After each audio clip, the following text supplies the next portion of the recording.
Most of us associate the holiday with happy pilgrims and Indians sitting down to a big feast, and that did happen once.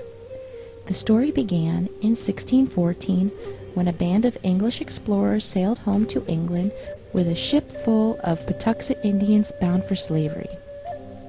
They left behind smallpox, which virtually wiped out those who escaped.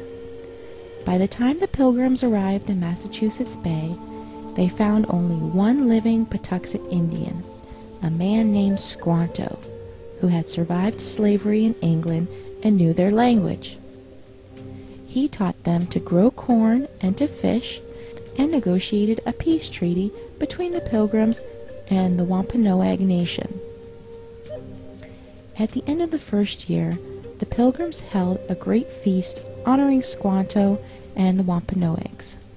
But as the word spread in England about the paradise to be found in the New World, religious zealots called the Puritans began arriving by the boatload. Finding no fences around the land, they considered it to be public domain.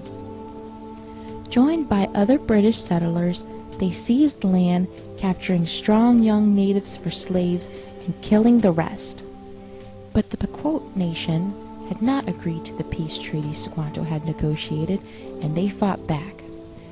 The Pequot War was one of the bloodiest Indian wars ever fought. In 1637, near present day, Groton, Connecticut, over 700 men, women, and children of the Pequot tribe had gathered for their annual Green Corn Festival, which is our Thanksgiving celebration. In the pre-dawn hours, the sleeping Indians were surrounded by the English and Dutch mercenaries, who ordered them to come outside. Those who came out were shot or clubbed to death, while terrified women and children who huddled inside the longhouse were burned alive. The next day, the governor of the Massachusetts Bay Colony declared a day of Thanksgiving, because 700 unarmed men, women, and children had been murdered. Cheered by their victory, the brave colonists and their Indian allies attacked village after village. Women and children over 14 were sold into slavery, while the rest were murdered. Boats loaded with as many as 500 slaves regularly left the ports of New England. Bounties were paid for Indian scalps to encourage as many deaths as possible. Following an especially successful raid against the Pequot in what is now Stamford, Connecticut, the churches announced a second day of Thanksgiving to celebrate a victory over the heathen savages. During the feasting, the hacked-off heads of the natives were kicked through the streets like soccer balls. Even the friendly Wampanoag did not escape the madness.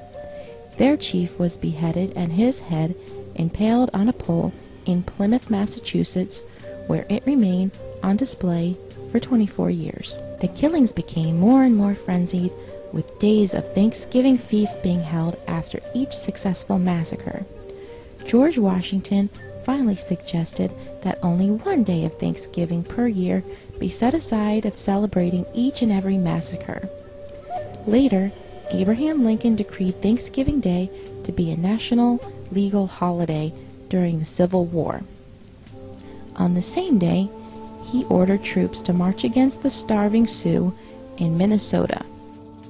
The story doesn't have quite the same fuzzy feeling associated with it as the one where the Indians and Pilgrims are all sitting down together at a big feast. But we need to learn our true history so it won't ever be repeated. This Thanksgiving, when you gather with your loved ones to thank your Creator for all your blessings, think about the people who only wanted to live their lives and raise their families. They also took time out to say thank you for all their blessings.